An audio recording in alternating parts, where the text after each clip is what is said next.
और घर पे अंकल आंटी जी कैसे हैं? कैसे ही होंगे यार, पापा दी नौकरी चली गई है, छुट्टी कह के भेजा सी, वापस बुलाया ही नहीं। चल छड़, अमृतसर कैसा है? सब सेम ही है यार। पता नहीं लोग कैसे घर चला रहे हैं पूजा, और डेरी ते सब ठीक है? 1 मिनट होल्ड कर। अच्छा चल, मैं तेनू बाद विच कॉल करनी है। ठीक है, तू ख्याल रख अपना।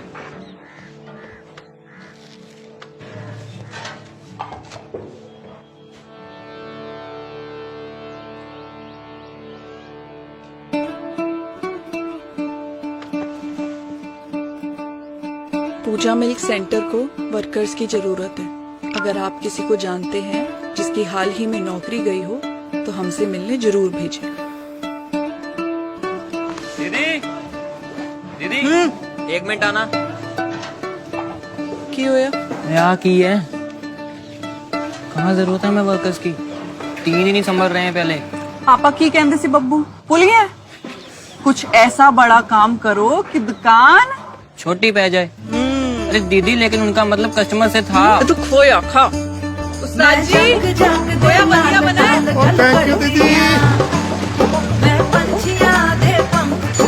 हाँ जी, पहले क्या काम करते थे? जी मैं बिजली का काम करता था। जी मैं प्लम्बर। आप दोनों साथ हो? नहीं जी मैं कारपेंटर। ये मिल्क सेंटर है, रोज सवेरे 3 बजे आना। जी दीदी। ठीक है, आ जाओ। छोटू, इनको ऊपर लेके जा। हाँ जी आप? दीदी वो नौकरी के बारे में पढ़ा था। आ जाओ जी, आ जाओ। 3 बजे। चलो भाई ऊपर चलो। उस्ताद जी, ये सब आपके हवाले। लेकिन दीदी यहाँ इतने आदमी करेंगे क्या? वो करा लेंगे कुछ। ओ दीदी, हाँ जी भैया क्या चाहिए? क्या चाहिए? ओए तू कौन है? जी मैं टिड्डा, न्यू मैनेजर। आप कौन? मैं कौन? दस तेनू। पाजी 1 मिनट। ओ कौन हो आप लोग? क्या हुआ तेरे को? आप क्या काम करते थे? जी मैं टेलरिंग का काम करता था। अच्छा टेलर बाजी, आप किसी ड्राइवर मैकेनिक को भी जानते हो? हाँ जी। नहीं, मैं कह रहा उनको भी ले आना। उस्ताद जी, 1 मोर।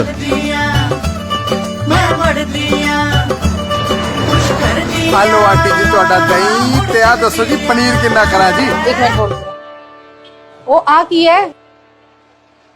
पनीर आंटी जी बड़ा चंगा पनीर है। ओ नहीं तू रख अपना पनीर ते रख दही भी, मैं कितो होर ले लेनी है। अरे आंटी क्वालिटी गिर गई है तुम्हारी। हाँ मम्मी। सॉरी दीदी, वो उस्ताद जी नहीं थे तो नया काम सीखने में थोड़ा टाइम तो लगता है ना। कोई नहीं, आ जाओ। चलती जो रहती अड़क है जी यार। जुगनी दुध मलाई खांदी, जुगनी बढ़ती बढ़ती जांदी, जुगनी पिंड विच सब तो चंगी, जुगनी करदे सब सतरंगी, जुगनी गड्डी बात चलांदी, जुगनी उड़दी उड़दी जांदी। ये लो दीदी पनीर। बढ़िया है, थोड़ा अपने घर ले जाओ।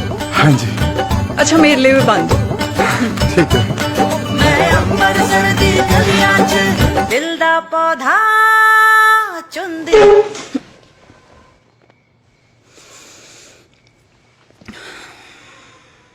फौज क्यों इकट्ठी करी इतनी, जब खुद ही लड़नी है जंग? ओए पापा की कहंदे सी? मम्मी पनीर में मटर मत डाला करो यार। अंकल जी गलता सुनो मेरी, थोड़ा टाइम दे दो, मैंने सारी पेमेंट कर देनी है आपकी। पुत्र जी जे सामने पेमेंट नहीं आएगी तो मैं आगे पेमेंट कैसे करूंगा? की कहते ने? कुछ नहीं, चल। मालिक मेरी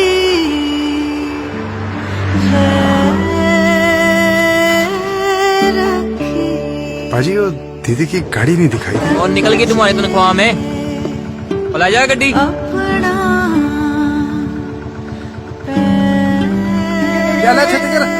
दीदी दिवाली आने तक ना दिवाला निकल जाएगा हमारा, देख ले। एक्स्ट्रा लोगों को निकालना होगा यार। वो इनकी भी तो दिवाली है यार।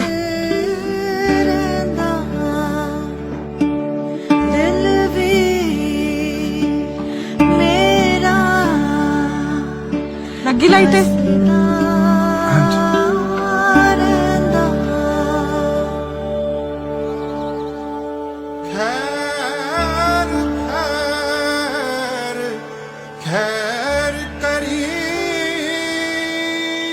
आजा बब्बू,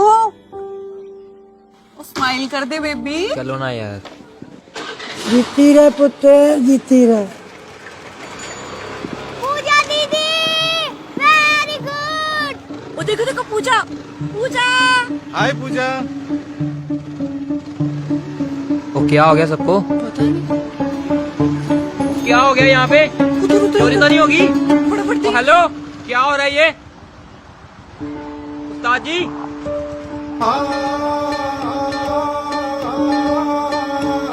मैं चंदिया मैं लाइन में एक एक करके आइए भाई साहब। मैं चंदिया मैं उड़ दिया, मैं चंदिया मैं उड़ दिया, मैं चंदिया मैं उड़ दिया, मैं चंदिया मैं। डिस्टेंस मेंटेन करके रखिए ना जरा। एक एक करके, साइड में भाई साहब, साइड में, पीछे पीछे पीछे। ये सारे लोग। दीदी वो आप हमारी फेसबुक फ्रेंड नहीं है ना, इसलिए शायद आपको पता नहीं लगा। आया जी आया। ये है पूजा मिल्क सेंटर, गुरु बाजार में एक छोटी जी दुकान। इसको चलाती भी एक छोटी जी लड़की है, फिर भी हम सब उनको दीदी कहते हैं। जानते हो क्यों? क्योंकि जब सारी दुनिया लोगों को नौकरी से निकाल रही थी तो उन्होंने हमको नौकरी दी। दुकान में इतने बंदों की जरूरत नहीं थी, फिर भी उन्होंने हमको काम दिया। यहाँ तक कि हमारा पेट भरने के लिए उन्होंने अपनी गड्डी भी बेच दी। सिर्फ एक बड़ी बहन ही आपको इतनी हिम्मत और हौसला दे सकती है। आप सब भी यहाँ पर आइए, उन्हें हिम्मत दीजिए और उनका हौसला बढ़ाइए।